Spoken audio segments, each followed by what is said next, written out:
ফিরে এলাম বিরতির পর।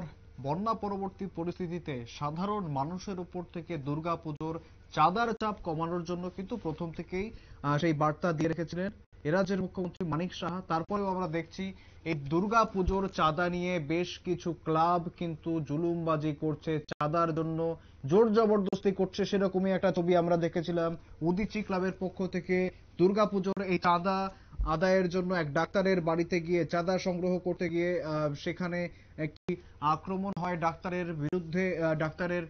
ডাক্তারকে আক্রমণ করা হয়, ডাক্তারকে নিগ্রহ করা হয়, এরকমই ঘটনা সামনে এসেছিল এবং সেই অভিযোগ ছিল উদীচী ক্লাবের বিরুদ্ধে। আর সেই ঘটনার প্রতিবাদ করে আজ সদর কংগ্রেস তারা রীতিমতো বিক্ষোভ দেখাচ্ছেন। সেই ছবি আপনারা দেখতে পাচ্ছেন। এই চাঁদার জুলুমবাজি বন্ধ করার দাবিতে তারা রীতিমতো মুখে কালো ফিতে বেঁধে তারা বিক্ষোভ দেখাচ্ছেন। ঠিক কি জানাচ্ছেন, তারা কি বলছেন, একবার শুনবো।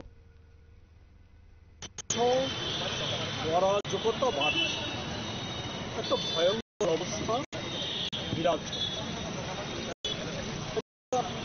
আমাদের কথা নয়, আমাদের বক্তব্য নয়। রাজ্য স্বরাষ্ট্র দপ্তরের গত 6 মাসের যে পরিসংখ্যান, সেই পরিসংখ্যানে দেখা যাচ্ছে রাজ্যে গড়ে মাসে 8 জন মানুষ খুন হচ্ছে।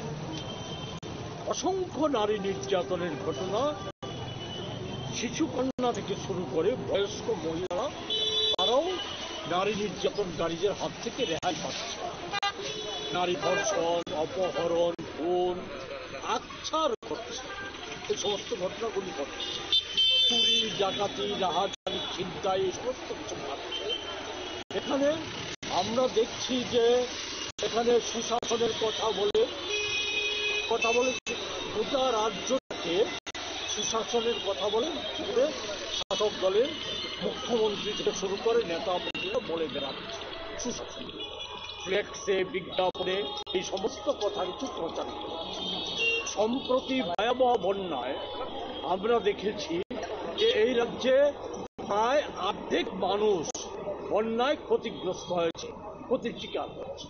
ওই মানুষগুলিকে ক্ষতিপূরণের জন্য সরকারের কোন রকম সদিচ্ছা দেখা যাচ্ছে।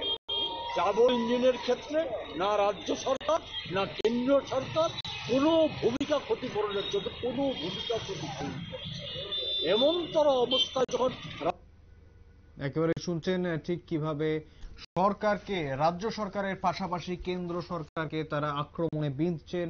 এবং যেমনটা জানাচ্ছিলাম প্রথমেই, মুখ্যমন্ত্রী কিন্তু আগে থেকেই জানিয়ে রেখেছেন যাতে কোনো ক্লাব চাঁদার জন্য কারোর ওপর জোর জুলুম না করে। তারপরেও এই যে ঘটনাগুলো সামনে আসছে, সেই ঘটনাগুলো কিন্তু অত্যন্ত দুর্ভাগ্যজনক।